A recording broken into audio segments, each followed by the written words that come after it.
Mana ugororotse, Mana y'urukundo, turagushimiye ku mbabazi n'urukundo rwawe Mana. Turagushimiye kuko watugabiye uyu munsi kugira ngo tuguhimbaze. Turakwinginze ngo wongere uze ubane natwe mu ijambo ryawe, utugaburire ijambo ryawe, itubere umutsima kugira ngo abashonje bagaburirwe, abanyotewe banweshwe. Icyubahiro cawe Mana ishishikare kugaragara hagati y'abantu bawe. Urabana natwe mu ijambo ryawe mu izina rya Yesu, amen. Nongeye gushima Imana kuri uno munsi Imana yaduhaye. Ni umunsi mwiza, ni umunsi uryoshe, ni umunsi Imana yari yaraduteguriye tutaranabimenya. Yo yarizi ko uno munsi tuzoba turi hano. Imana ihabwe icyubahiro, Imana ihabwe icyubahiro. None ntihabwe icyubahiro, Imana ihabwe icyubahiro. Ni bande bashaka Imana ihabwe icyubahiro? Rero uvuga ngo amena, nuvuga ngo nibibe gutyo, sibyo none? Haleluya. Rero Imana ni Imana kandi ikora ikintu ku mwanya wayo. Ndi ngaha nca nibuka mu myaka iri shengero ryatangura uwo munsi wa mbere. Ndabyibuka nari ngaha. Gatuma nitwe twari dufise korali ikomeye muri MINEVAM begera yose. Ibihe bitari byoroshe. Hanyuma iyo ndabye nkaraba n'ubu numva gushima Imana. Hariho icyo Imana yakoze. Haleluya. Ibi ndababwira ko hari ukuri. Bikomeye nitwe twaca duseruka. Kandi duserutse abantu bose baca bati ubu rero ibintu bigira bikoreke. Kuko ariko kandi ni byiza ko mubandanya mushishikara muje imbere, kandi ndazi ko n'ubu muzoje imbere kuko Imana ifise umugambi mwiza ku buzima bwanyu. Imana ihabwe icyubahiro. Ugura Bibiliya yawe dusome ijambo ry'Imana. Ndagerageza kuraba ko no kora ibishoboka kugira ngo ego, ariko nta kundi nuko nyene. Yesu nashimwe. Nagomba umusomyi, nimba hari umusomyi azi gusoma ikirundi neza, adusomera hajya mu gitabo cyo gusubira mu byagezwe ibice 32 ku murongo wa 29. Turasoma mu izina rya Yesu. Amen. Gusubira mu byagezwe igice ca 32 kuri 29 haravuga ngo iyo baba abanyabwenge bo kwibajije ibi bakiyumvira ivyiherezo ryabo. Amen. Amen. Niwo murongo tuza kuvugana ko turagusangira mu mwanya muto. Turaza kuvugana kwiyumvira kwiherezo ryawe. Iyi ijambo ry'Imana rivuze ntirivuga ku bantu, rivuga ku muntu. Imana yamirondera umuntu. Yesu nashimwe. Yesu nashimwe. Imana igihe cyose irondera umuntu. Iyo igomba gukora ikintu irondera umuntu. Iyo igomba guhagurutsa ihanga irondera umuntu. Niyo igomba gukora ibitangaza irondera umuntu. Kandi n'uno munsi Imana ikeneye umuntu. Vuga ati ni jewe. Haleluya. Kugira ngo Imana ikore ikenera umuntu. Igihe cyose ikeneye gukora ikintu ikenera umuntu. Imana ntikora amaze ngo mwe ishaka umuntu. Kandi n'uno munsi ikeneye umuntu ishobora gukoresha kugira ngo ikore ikigomba gukora. Yesu nashimwe. Yesu nashimwe. Iki ni gitabo kigira 5 Mose yanditse bari mu kiyaya cy'Imowabu, ahantu abihanga ry'Abisirayeli ryari ryimirije kujabuka. Iri ni ijambo riri mu ndirimbo Mose yaririmbye. Mose yari karabibutsa amateka yabo, yari karabibutsa ukuntu Imana ikomeye, ukuntu Imana ihambaye, ukuntu Imana ishoboye, ukuntu Imana yabakuye muri Egiputa ibakujeyo ububasha bukomeye, ukuntu Imana yabashabukanye ikiyaga gitukura, ukuntu Imana yabagaburiye mu bugaragwa, ukuntu Imana yarinze impuzu zabo ntizihere panda 40, ukuntu Imana yazigamye irazigama ibirato byabo ntibyahera. Arabibutsa, acabibutsa nibi byagezwe, ariko kandi acabaha kwiyumvira iyo bariko baraja. Yesu nashimwe. Imana irashaka kukubwira kahise, mugabo ikintu gihambaye niyo uri kuraja. kuko igihambaye kuri wowe si icuru uno munsi, igihambaye kuri wowe ni icyo uzoba ejo. Siziko mu ntahura. Nuvuga ngo reka mvuge ikindi kintu nama nkunda kukivuga. Urashaka kubaka fondation ya etage 10 ikakigutwara miliyoni 50, kandi ayo mafaranga mu Burundi abayaronka ni bake. Nibyo canke ni beshi? Aha twobaza ahora bafata miliyoni 50 ngaha, siziko tworonka 100. Turonse 100 mwe bamura abahigwe cyane. Amen. Turi kumwe.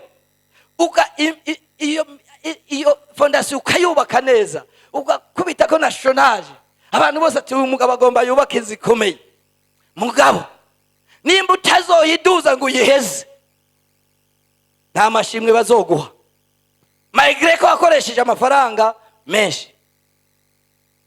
Je ndiko ndubaka hajya haruguru, usimba kure cyane yaha, hariho umubanyi wanje, kuko urumva hariho abantu bariko baraduza utu etage.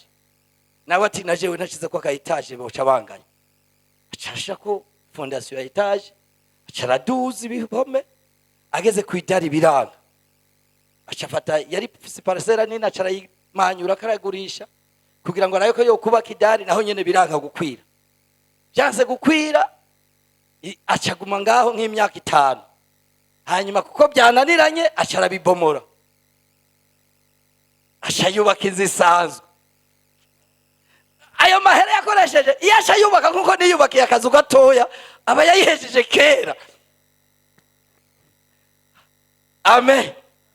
Rero igihambaye si icuru no munsi, igihambaye nico wimirije kuba ejo.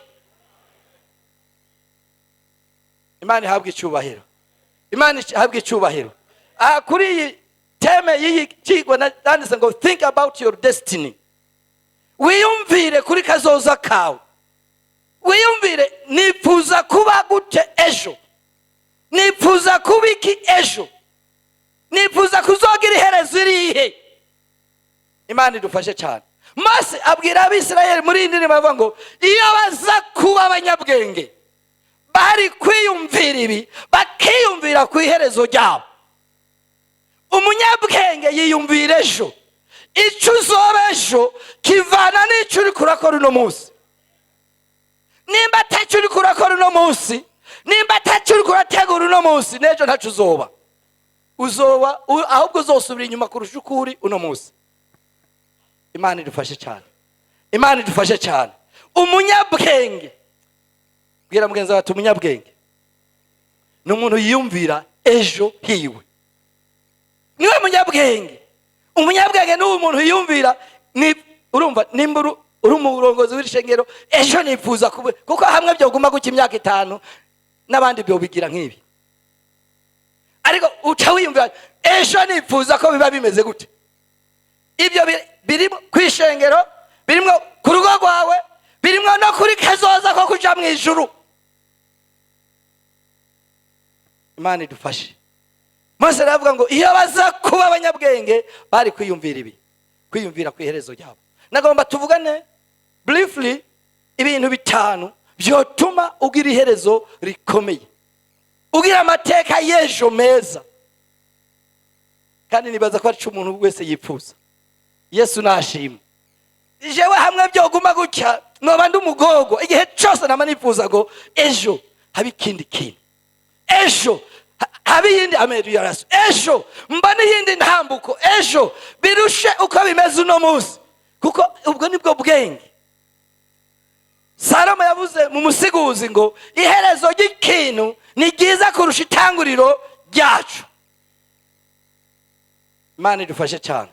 Ikintu cyambere ukeneye kugira iherezo ryiza, uhereze kugira iherezo rifise 6 kugira ngo ubishikeko. Ikintu cyambere nukuba warakiriye agakiza, kuba warakiriye Yesu apana kumumenya, kuba waramwakiriye nk'umwami n'umukiza w'ubuzima bwawe.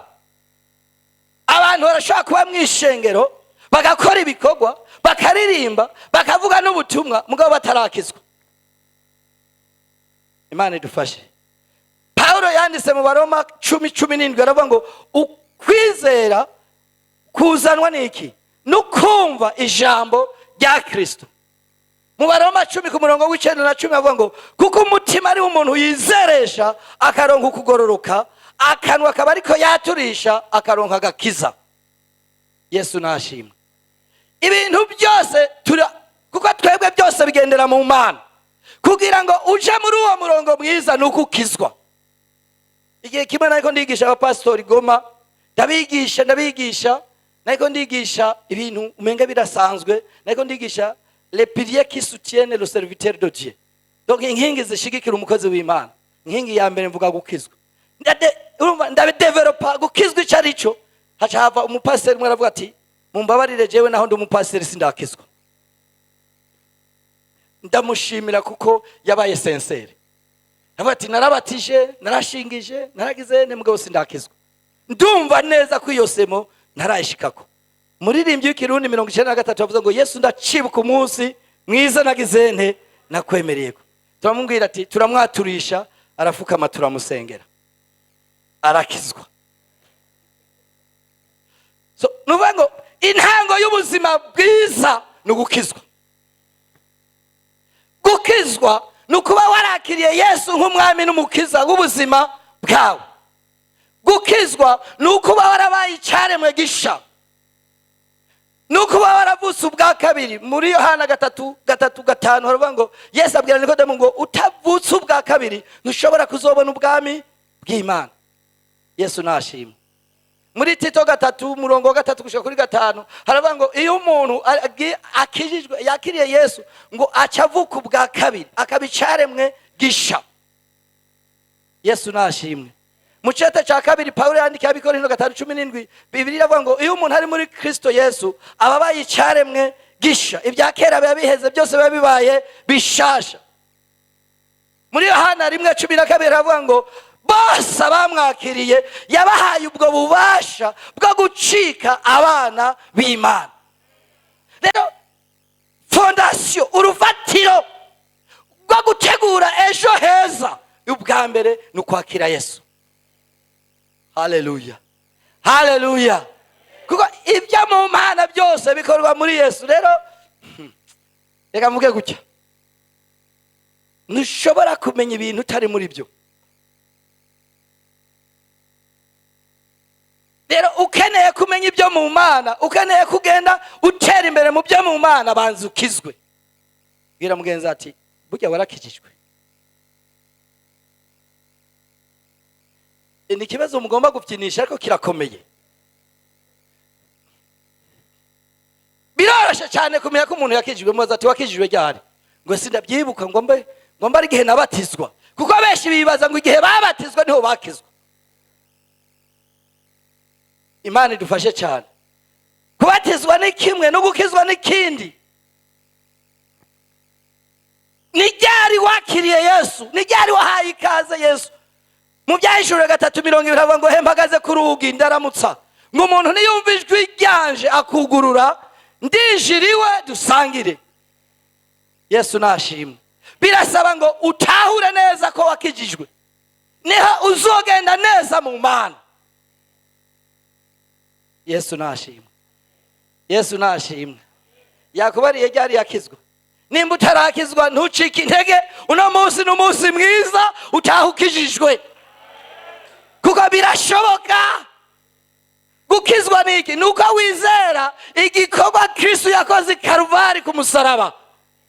Ukizera ikimazi yatanze nk'icungu nk'ikiguzi c'ibyaha byawe. Yesu nashimwe. Yohana 3:16 umurongo ukomeye cyane muri Bibiliya uvuga ngo kuko urukundo Imana yakunze abari mu isi rwatumye itanga umwana wayo w'ikinege ngo umwizera wese ntazopfe rubi ariko ahabwe ubugingo budashira. Kubera iki? Kuko Abaroma 3:23 bavuga ngo bose bakoze iki? Ibyaha. Barakeneye rero ikimazi. Sukukurira mu idini, sukuba wabyawe na pastori, ariko nukuba waramenye Yesu ukamwakira mukagiranira imigenderanire. Haleluya. Kubera iki? Kuko ingero y'icyaha ni iki? Ariko ingabire y'Imana n'ubugingo budashira bubonekera muri nde? Muri Kristo Yesu. Abaroma 6:23 reka tugeze ngaho ico ndakirenganya. Nariko ndagomba kukwereka ko kugira ngo utegure kazoza keza nukubanza gukizwa, kandi birashoboka nuno munsi kukizwa. Amen. Hari umuntu yifuza gukizwa uno munsi? Turamaze kubabona. Hari undi yifuza gukizwa? Muhaguruke, muhaguruke, ntimugire isoni. Niyo nzira yonyene ishobora kubashikana mu masezerano meza. Iki nikimbuza kubandanya ubutumwa kuko nico canzanye. Yesu nashimwe. Munyarwe, ninde wundi wewe usigaye uri kurijijanya imitima? Niyo nzira yonyene. Yesu avuga ngo ni jewe nzira, ni jewe kuri, ni jewe bugingo, muri Yohana 14:6. Kaze Pastor, fasha abantu mu majambo magufi. Mukomera amashi menshi Yesu. Imana ishimwe. Reka tubafashe gusenga. Turabasengera, mubasengeraho muri Umwami Yesu. Baje imbere yawe. Bihanye ibyaha byacu. Guhaye ubugingo bwacu. Buno munsi tubabarire. Duhindura abana bawe. Dusize ibyacu byose byadushika kure yawe, ariko tuje kuri wewe ngo duharire ibyaha byacu. Urakoze ko ari we gakiza kacu, kandi ubatubabariye. Mu izina rya Yesu dusenze, amen. Katubasenge.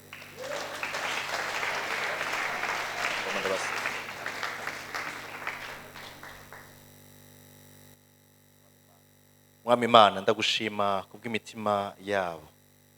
Wari uyizi kuko ni wayiremye. Ndabashize mu biganza byawe Mana, ngo urongore intambuko zabo. Wongere Mana ubashoboze, kuko bahisemo kugukurikira bumviye ijwi rya mpwemu wawe wavuganye n'imitima yabo. Kuva ino saha n'uno munsi Mana, ibyahora bibaboshe bibakingiye bicikagurike mu izina rya Yesu. Kuva ino saha Mana, mpwemu wawe abatahuze ubwami bushasha winjiyemwo, kandi wiheshe icubahiro mu bugingo bwawe. Kubwawe Mana, dusubiye gusubiza icubahiro wewe wenyene wabikoze muri bo. Mu izina rya Yesu Kristo dusenze dushima, amen. Amen. Igikorane giheze mucegeranya administrateur Pio. Saura muramubona ujya muce mumurondera, muce muza ngaha acabereka aho muhurira kugira ngo mushishikare munezerwe cyane. Komera amashi menshi Yesu.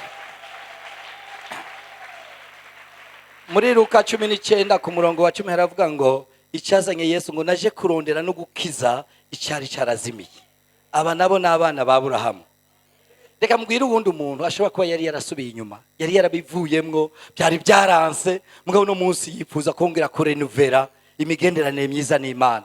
Aka kajyo ntukagishe kuko aka nakajyo Imana iguhaye. Tuzi kiganza ndagusengere. Wari warasubiye inyuma, mugabo no munsi ugomba urenuvera imigenderanire yawe n'Imana. Ndeka ndakwinginge uhaguruke. Nibigutera isoni, ninde wundi? Nibigutera isoni kuko nigikorwa cyiza. Tivere nuvere imigenderanire yawe wari warabivuyemo, wari warabitaye, mugabo no munsi ugomba urenuvera imigenderanire yawe n'Imana.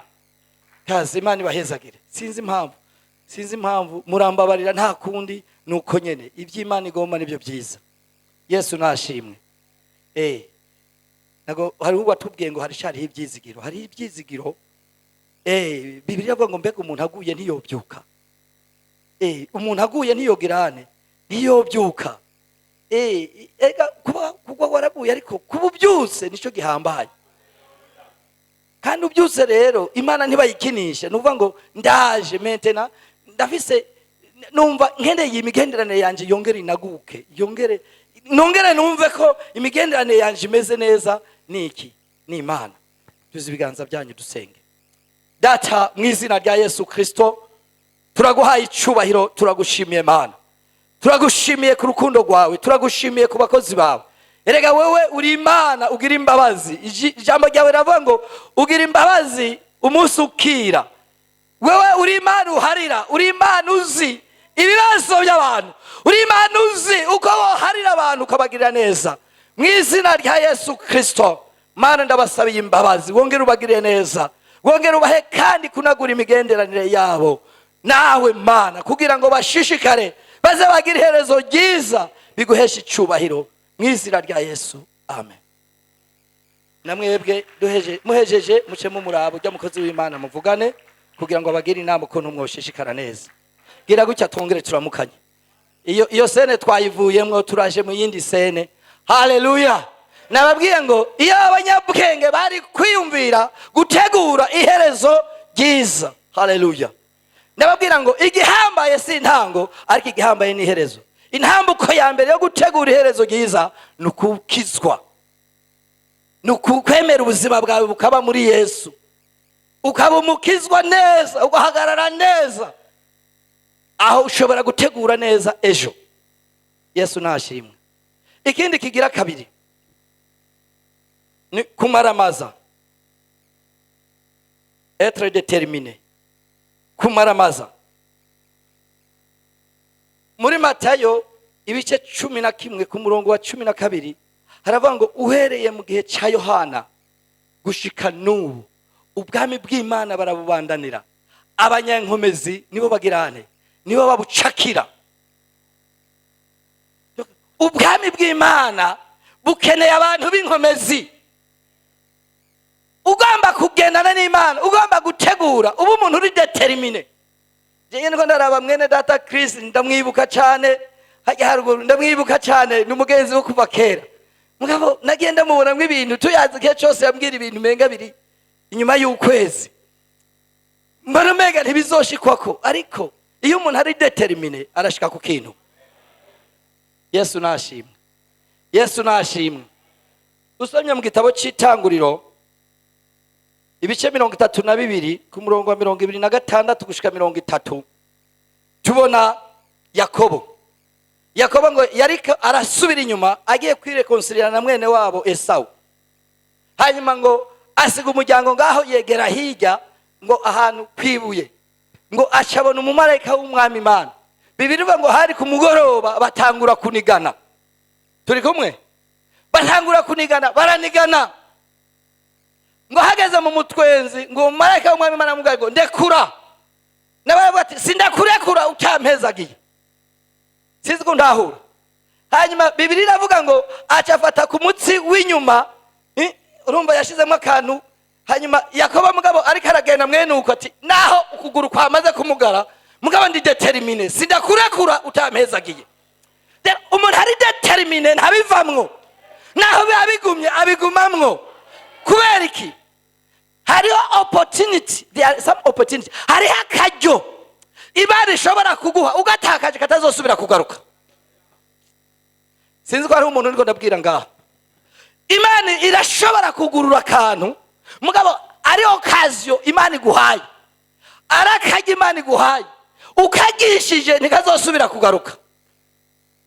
Nico gituma ubu umuntu uri determine mu byukora. Nimba uri umuririmbyi ube determine, uririmbe nk'utazosubira kuririmba. Nimba uri umuvuga butumwa ube determine. Haleluya. Sinzi ko turi kumwe. Umuntu azotera imbere n'umuntu ari determine, apana umuntu ayayata. Kuyayata murabyumva? Umuntu ikintu cyose agifata nk'uko umenga, no, kuko iby'Imana bikeneye abantu bari seriye. Abantu b'inkomezi uburavuga ati nuko byanka bikunda merekwa nabi nsonza we ndabandanya, narahamagawe ndabandanya, ndafise Imana yampamagaye ndabandanya, abantu bantwenga batantwenga ndabandanya, abantu babikunda batabikunda ndabandanya, abantu bibanezera bitabanezera ndabandanya. Ndi determine, naramaramaje. Yesu nashimwe. Yesu nashimwe. Amajambo y'Imana ni meza, amajambo y'Imana ni meza, ni meza, ni meza, ni meza. Usomye Matayo 15 ku murongo wa 21 gushika 28 tubona umugore w'umunyakanani kazi yari determine, ngo yaragwaje umwana, turi kumwe yaragwaje iki umwana ashaja kuri Yesu ngo amukirize umwana mugabo n'umunyakanani kazi si umwisirayeli kazi hanyuma ngo agenda asemerera atabaza muri uko gusemerera abigishwa baramuzibya ngo ati ceceka babonye yase guhora baca babwira Yesu ati munumye ntaza abo turibo daboro n'umunyamahanga kazi ntaza abo turibo ngo ntibamenya ko uwo mu mama ari determine yahisemwo yamaramaje hanyuma Yesu nawe aramuhamagara nk'umuntu agomba kumuhumuriza nibaza ko uwo mu mama yaje yiruka ati ko ari wampamagaye none ikibazo canje kirakemutse mbwa umviriza ukuntu Yesu yamubariye ati umviriza wa mudame we ibyo kurya by'abana banje si ibyo utubwa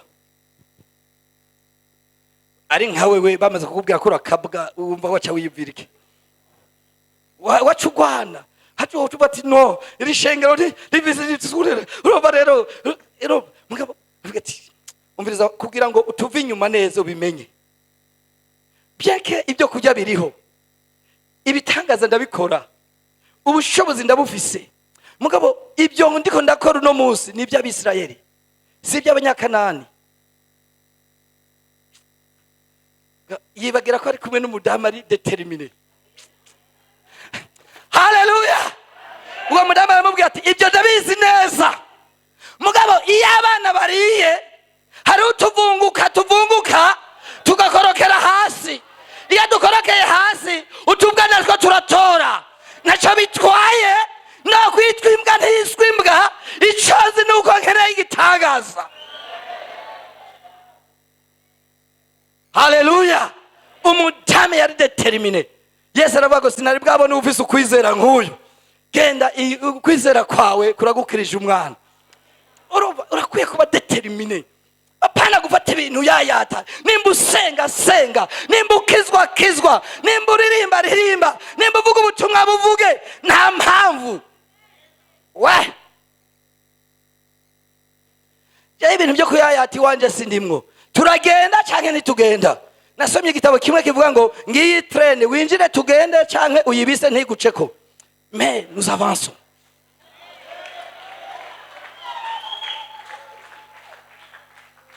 pakuba determine mu buzima Yesu nashimwe ibi ndabikubwira nobabwira ibishinga ntaye byinshi kuko ibi ndabivuga ndabizi je ndazi ico mvuga sindiko ndakoporora ndazi ico mvuga haleluya muri Mariko 10 ku murongo wa 46 kuduga tubona umuntu yitwa Bartimayo ngo yari iruhande y'inzira normal kuba iruhande y'inzira ni kutaba muri Yesu kuko Yesu niwe nzira turi kumwe neza Bartimayo yari iruhande y'iki kandi yari impumyi ikigira gatatu yari atunzwe no gusega mugango yumva ugwamo rw'abantu arabaza ati ninde ati ni Yesu narabwumvise mugabo uno munsi tupime maji na unga nanje vuga gaswahili gatoya uno munsi leo turabiraba acha tangura gutabaza ati ngirira imbabazi mwana wa Dawidi abigishwa ati ziba kandi yari karagenda Yesu ntashaka abantu bamumenesha amajambo umwe nugo gwamo no cyane umuntu w'impumyi akora usegerereza wambaye ikigoti kinuka si ibyo gusa uri ruhande y'inzira reka abari mu nzira babandanye mugabo biranka kwahora aravuga ati Yesu mwana wa Dawidi ngirira imbabazi Yesu mwana wa Dawidi ngirira imbabazi baramuzibya mugabo ari determine haleluya Yesu ageze nk'ahariya ngo aramuhamagara ati muhamagare bamwe bamuzibya nibo yatumye umviriza niba badetermine abariko baragutwenga ejo niba Imana izokoresha uri determine umuntu ari determine azahindura amateka numva ni wakizwa ni ufite umugambi wukore kandi nturabe les circonstances nturabe les entourages raba Yesu kuko arashoboye kubinyishu Yesu nashimwe igihe kimwe nari nkenye cyane nari rodebare sinzi wahugeze. Aya mugabo sinkiriro de bare vraiment. Mugabo narigeze kuba ro de bare. Hanyuma mbona umudame w'umuzungu. Yari yaje nigisha abana bo mwibarabara barakizwa. Nanya idolari imwe yasigiye. Naje maradejuru ntarya. Hanyuma nce ndamwandikira ndihenda mu kwandika. Ndamwandikira ndamubwira ngo amaso yanje ndayahanze wewe. Ibuzima bugoye biraca we. Ibihe ushobora kuba atabye waciye bwo ariko niba bicamwe bishobora kukuvugisha amakosa kandi atayushaka.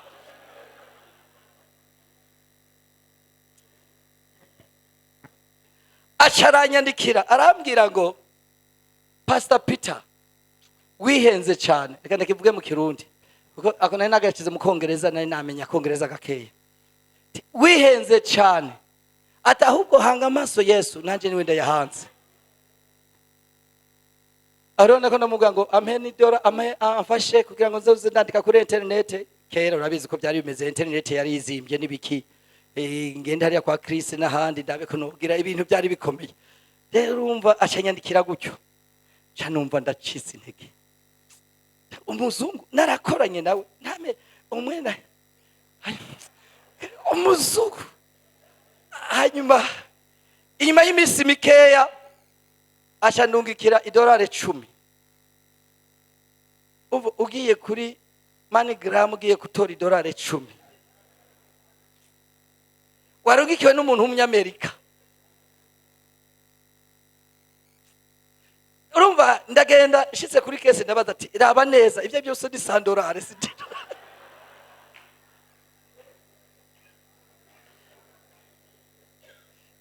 Ico gihe yavunjwa 9,000 n'ayandi y'amarundi. Kirumva ndababaye ndavuga ati uhereye ubu sinzosubira kuraba umuntu. Ngomba nigane n'iyo mana. Ngomba nkorane n'iyo mana. Nze ndabiherezo ryabyo. Kandi uhereye ubwo nta muntu nasubiye gusaba amahera. Naciye ntangura engagement yindi shasha, mpindura ibyiyumviro. Hindura. Haleluya. Rero ugomba kugira kazoza keza ube determine mu byawe. Icya gatatu ugire iyerekwa. Haleluya. Iyerekwa rero ni kigwa kirekire ntovuga ngaha ndagiheze. Ube umuntu afise vision. Mu migani 29 ku murongo wa 18 haravuga ngo ihatariho guhishurwa abantu barahona. Toge urumva nimba udafise iyerekwa ejo hawe ni habi. Iyerekwa ni gicapu cico wifuza gushikako ejo. Cyaho wifuza gushika ejo. Ushobora kugira iyerekwa mugabo atakintu na kimwe ufise wizigiye Imana. Yesu nashima. Kuko hari igitabo nasomye kivuga ngo umuntu iyo udafise iyerekwa uba witeguriye kugwa. Ariko umuntu azotera imbere, umuntu azoshika ku bintu n'umuntu afise vision. Utegeza kuba ufise vision y'urugo rwawe, utegeza kuba ufise vision y'umuryango wawe, utegeza kuba ufise vision y'ishengero ryawe, utegeza kuba ufise vision y'igikorwa ukora, ministeri ukora, utegeza kuba nesho. Amen. Amen. Vision ni ikintu gikomeye. Rero babwira akantu gatoya n'akantu gatoya. Ariko n'akantu gato. Igihe keshi nkunda kuvuga mugabo nkitanga ko akarorero. Jewe sinarinzi bya internet uko bimeze.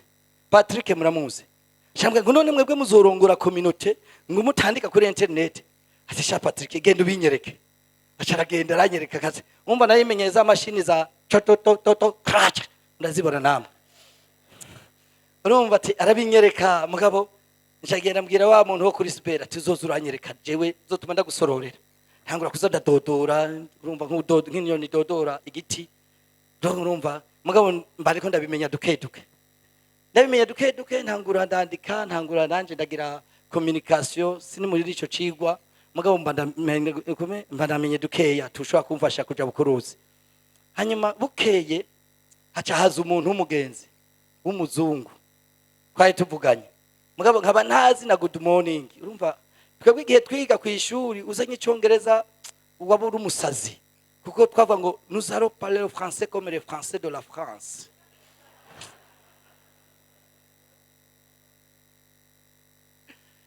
Dogo urumva rero wa muntu ngaca ndondera nk'uyu yeme ati fasha umva nkavuga gasubiramwo uya gasubiramwo nkavuga gasubiramwo ageze kunyandikira nkaca ngenda nk'imprima nkarondera ubundi atubona yanditse iki hanyuma umuntu nagasobanura numva biranduhishije ndavuga ubuzima nzobubamwo gushika byari ndavuga ati ibyo byose ibi bintu ntaho bishobora kushikana cange nanondera umusore abiza ati nyigisha basimenye good morning nicara munsi y'igiti Rafael warabizi nicara munsi y'igiti ati good morning abakristo bakantwenga ngo pastor reka ari igicongereza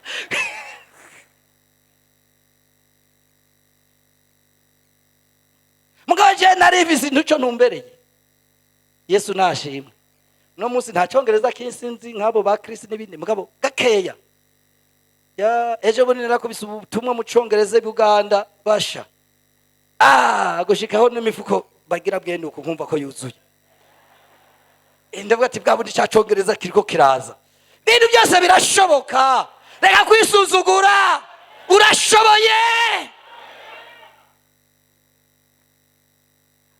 Yesu nashimwe ubu umuntu ufise vision sindayivuga ko cyane ariko nagomba gusa ndakubwire ngo ugire yerekwa what you think uri kuri yumvira iki ejo abana bawe ushaka bazobe bameze gute ejo ni gute ubuzima bwawe ushaka buzomere ejo ni gute ukene ministeri yawe yaguke ejo ufise image yihe ufise igicapu kihe cyane urumva ikintu kitagira vision n'inka ibona baturusa ikarya batabizanye iricwa n'inzara mugabo wowe uri umuntu waremwe mu ishusho y'Imana ugereza kwibaza ejo hawe bwira mugenzi ati iyumvire ejo hawe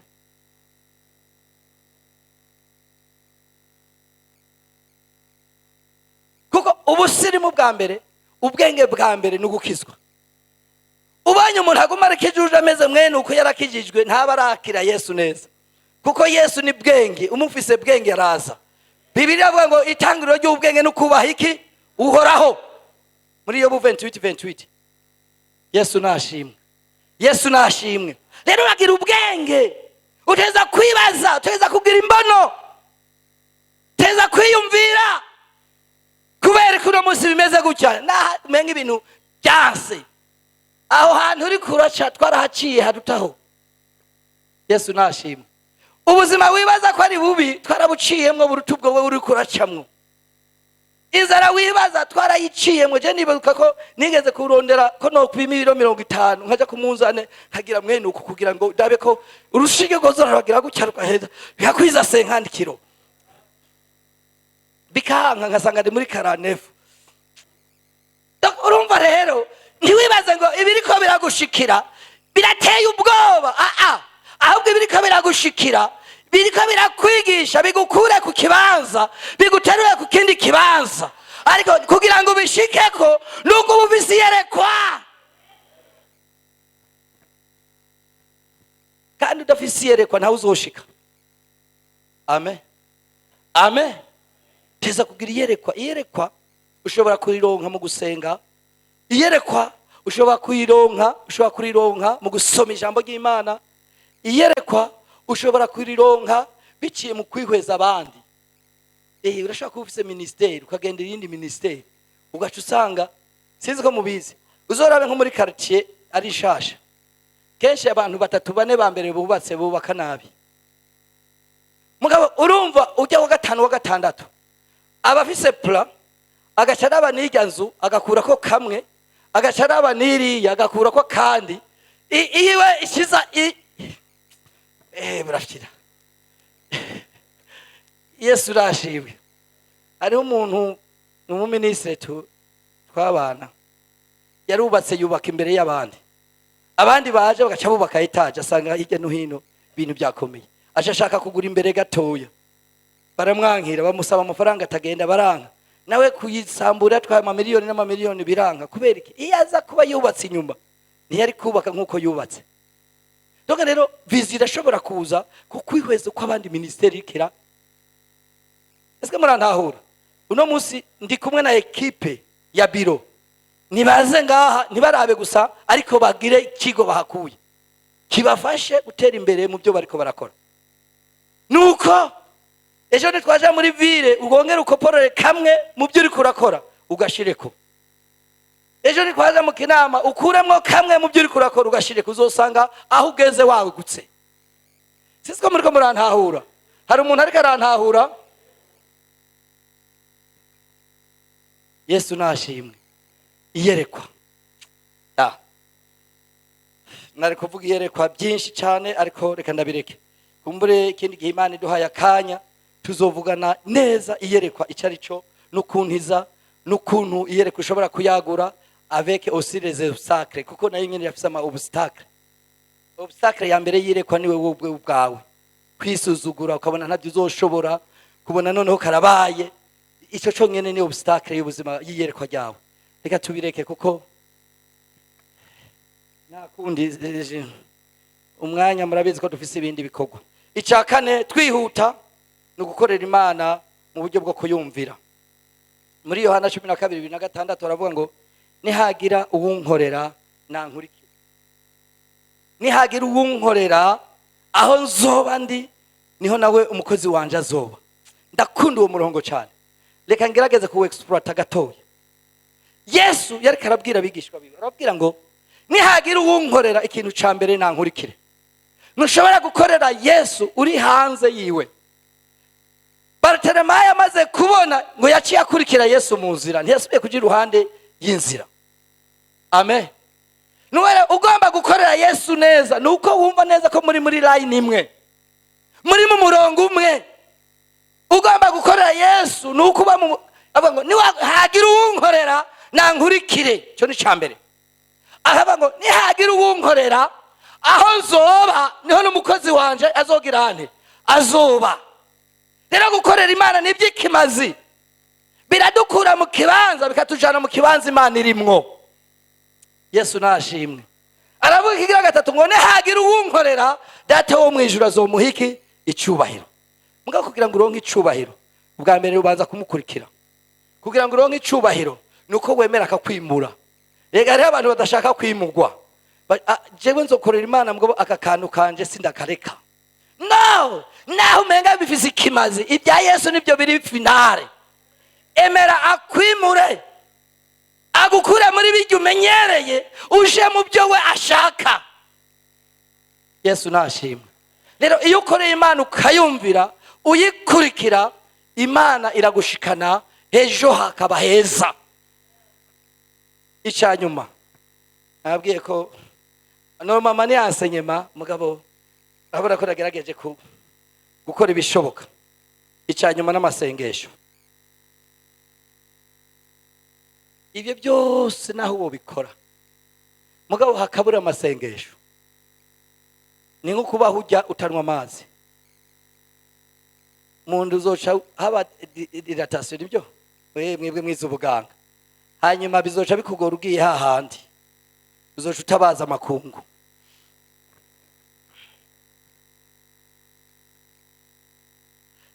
Hamwe no kuba warakijijwe, hamwe no kuba uri determine uri umuntu maramaje, hamwe no kuba ufise iyerekwa, hamwe no kuba uri kurakorera Imana urakeneye amasengesho. Yesu nashimwe. Yesu nashimwe. Yakobo 5:16 turangize.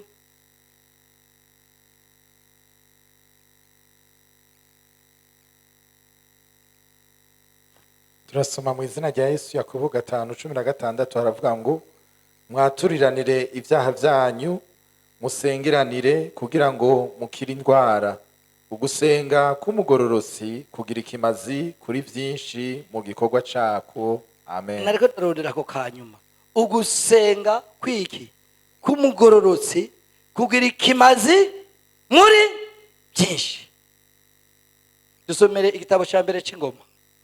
Dusenga Imana. Niho uri ibice 4 ku murongo w'9 gushaka ku 10.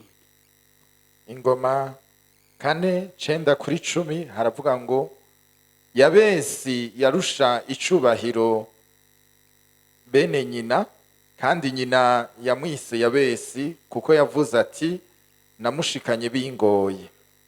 Yabesi atakambira Imana y'Abisirayeli ati compa ukampa umugisha, ukungura urubibe rwanje, ukuboko kwawe kukagenda kundamira, ukandinda ibyago singogwe. Nuko Imana imuha ivyo yasavye. Amen. Amen. Reka tuvuge kuri umugabo Yabesi yari yavukiye mu bihe bigoye, arabibamwo. Nagomba ndababwire, hariho umuntu aba mu bihe mugabo bikamunanira ko atahura ko ari mu bihe. Nagomba ndakubwira ikintu ukwiye kumenya. Ikintu cyose utaragihaga uzokigumamwo. Ikibazo urashobora kukimenyera ukamenga nibwo buzima. Nkunda gutanga akarero ku isake. Isake murayibona? Ufashe isake ukayishira mu mubi gutya. Sinzi mwebwe mw'abana mwabigize. Ugaca uyiryamika ngaho. Shaka ugende mu Kayanza ugaruke. Uzosanga ikiryamye ngaho. Kuko urumva imeze gutya yama yibaza ko yashitsi iwabo aribwo buzima. Rero hari igihe umuntu aba mu bihe bikavamwo akabimenyera, akabona umenga ubwo buzima nibwo Imana yamuhaye. Je nigeze kuba ahantu naba kera, ndahaba igihe kirekire kandi narumva ko ntohava, naho ngira ijuru ryohinduka isi. Mugabo haza umuririmbyi muhira, hari nka 2:00 gutyo 3:00, aritegereza aho hantu mba, acavuga ijambo ryafashe amaso yanje rirayahumura. Araza ngo pastor, ngo iyi fasi kwera ayiwa style. Sinzi ko bumva Gaswahili ko mukumva. Ngo iyi fasi ayiwa style, ngo iki kibanza ntikibabereye kweri. Nkumva carigira mugabo ako kantu gaca kangumamwo. Cyadaba mugabo ayi ni style kweri. Dukira dahidukira. Aya kwa kweri ayi ni style kweri. Nongera nurumva ndazunguruka ntangura kuraba yazu. Sanga kweri ewa ahantu ngeze ndikibe. Ntigihwanye naho ngeze. Ubwo ngera amaso yaje cyatagura gupfa. Ubwo ngera cyarugura ntagura kwiyumvira ico nokora. Muga iyo misi yindi yose nabona umenga nibwo buzima. Murantahura ico ndiko ndavuga. Rero hari igihe umuntu aba mwigeragezwa, hari igihe umuntu aba mu bintu akabona umenga yaramaze kubimenyera bikamunanira ko asenga. Muga Bibiliya avuga ngo Yabesi asenga Imana. Amen. Haravuga ngo no, naho navukiye mu magogwa, naho mba mu magogwa, naho izina ryanje ari magogwa, naho ibintu ariko hamwe wo kumva isengesho ryanje, ukagura imbago zanje, naje nkaba nk'abandi abantu, Mana no gushima. Bibiliya avuga ngo Imana yumva isengesho rya Yabesi, imuha ibyo yayisabye byose. Imana yumva isengesho ryawe. Uno munsi ugira ikintu ubwiye Imana. Think about your destiny. Wiyumvire ejo hawe. Wiyumvire kubera iki ndiho. Nturiho parazare. Nturiho kubw'igihamana. Wowe nturi Melkisedeki wakorotse. Uriho kubw'umugambi w'Imana. Utegereza kumenya umugambi Imana ifise ku buzima bwawe. Utegereza kumenya igituma uriho. Utegereza kumenya icyo Imana ikwitezeko. Utegereza kumenya icyo umuryango ukwitezeko. Utegereza kumenya icyo igihugu gikwitezeko. Utegereza kumenya kubera iki ndiho. Nuri inka, nuri impene, uri umuntu. Utegereza kuba ufise ama objective. Utegereza kuba ufise intumbero y'ubuzima. Utegereza kuba ufise ahantu uri kuhakonduiza ubuzima. Haleluya. Wiyumvire, iyo abanyabwenge bari kwiyumvira ku iherezo ryabo. Umunyabwenge ariyumvira ejo hiwe. Umunyabwenge ariyumvira kubera iki ndiho. Ijambo ry'Imana Pawulo yavuze ngo tuva mu bwiza ntituja mu buyenzi no mu ruvumera, ariko tuva mu bwiza tukaja mu bundi. Nuvuga ngo hariho ahantu tuva, hariho n'ahandi tuja, ariko si mu bubi, tuguma tuja mu bwiza. Haguruka dusenga Imana. navuze ngo Imana ikeneye umuntu. Imana ishobora kuba yavuganye nawe kuri uno munsi. Ubu umuntu wibaza, ubu umuntu wiyumvira, umuntu wongera think. Twigeze kuba mu ishuri twamaze iminsi batwigisha ngo think, ngo wiyumvire kubera iki? Mana kubera iki ndiho? Kubera iki nabayeho? Kubera iki ndagukorera? Kubera iki nakijijwe? Kubera iki ndakuririmbira? Kubera iki mvuga ubutumwa? Kubera iki? Kubera iki wampaye umuryango? Ega hariho abandi atabo bafise. Kubera iki ntari mbeba? Kubera iki naremwe mu ishusho yawe? Hanyuma wiyumvire ubwira Imana ati Imana shoboza. Ugira icyo ubwiye Imana kuri uyu mutaga. Ubwira ikintu bari Imana ati Imana shoboza. Hari ahantu nkeneye gushika, hari intambuko nkeneye gushikamwo. Umuririmbyi avuga ngo saha gusa, hari hahandi ndakeneye kuhanshitsa, saha gusa. Ubwira Imana ati Imana uhereye ubu ngomba mbe determine muri iki gikorwa, ngomba mbe ngiri yerekwa, ngomba nagukorere n'umwete. Urabizi icyo wobarira Imana kuri uyu mutaga, urabizi icyo wobwira Imana kuri uno munsi, urabizi icyo wobwira Imana kubw'amateka yawe, kubw'umuryango wawe, kubw'igikorwa ukora, kubwa ministeri yawe, kubw'ingabire yawe, kubw'igikorwa cyawe. Urabizi icyo wobwira Imana. Ubwira Imana ati Imana ndakeneye unyagurire, ndakeneye unyagurire, ndakeneye ungirire gutya, amaso yanjye yihweze, naje ngiri yerekwa, umutima wanje umaramaze. Senga Imana, senga Imana, senga Imana, senga Imana, senga Imana. Kumbura urakeneye ubutabazi bw'Imana, kumbura urakeneye ubutabazi bw'ijuru, kumbura urakeneye icyo Imana yokora kuri wowe. Senga. Bwira Imana ati Imana shoboza. Dufise Imana ishoboye, yitwa Jehova Rafa, ni Imana ikiza indwara. Yitwa Eshataye, ni Imana ishoboye byose. Yitwa Jehova Shama, ibikora ubunyene, iri omnipresa, iri hano.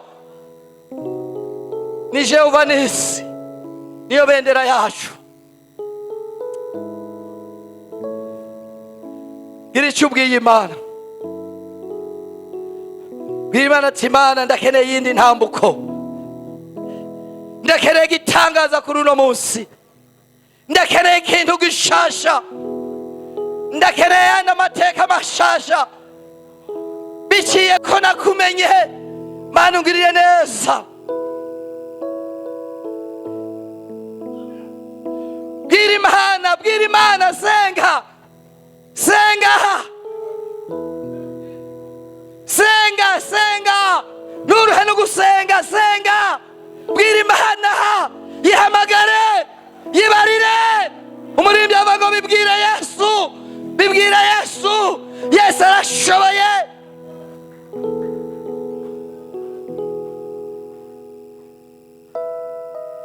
Duze ibiganza byawe ndagusengere. Mana Data wa twese uri mu ijuru, turaguhaye icyubahiro kuri uyu mutaga mwiza. Turagushimiye Mana kubw'ijambo ryawe. Rega nutugira abanyabwenge, kuko intangiriro y'ubwenge no kukubaha no kukumenya. Twarakumenye Mwami Yesu, uduhe gutegura iherezo ryiza, uduhe gutegura ejo heza, uduhe kuzokubona mu izina rya Yesu Kristo. Mwami Mana, reka dutegure, duhe ubwenge, tumenye ejo. Girira neza aba bantu bawe Mana, abagwaye bakire gukira, abize ibibazo bishugwe, ubishure kuko wishuye Yabesi mu izina rya Yesu Kristo. Yagabara dusengeranire, kuko amasengesho y'umugororotsi agira ikimazi kuri byinshi, agira ikimazi. Amasengesho yabo reka agira ikimazi, reka ahindura amateka, reka akora igikorwa mu izina rya Yesu Kristo. Bimenyekane Mwami, uri Imana ugororotse, uri Imana ihambaye, uri Imana ikora, uri Imana ushoboye, uri Imana ushoboye, uri ndashoboye. Abisirayeli barakubonye imbere y'ikiyaga gitukura, uri Imana ushoboye. Abisirayeli barakubonye imbere y'uruzi rwa Yorodani, uri Imana ushoboye. uko wari uri ni kuri, uri cyashoboye, uri ndiho. Bikore Mana, bagirire neza Mana. Turagushimiye, turaguhaye icyubahiro Mana. Turavuze ngo shigwa hejuru, turagukomeye amashyi y'amashimwe. Turavuze ngo haleluya, urakoze Mana. Ishimwe n'icyubahiro byose ni bibi byawe ibihe n'ibihe, mu izina rya Kristo Yesu umwami wacu, amen.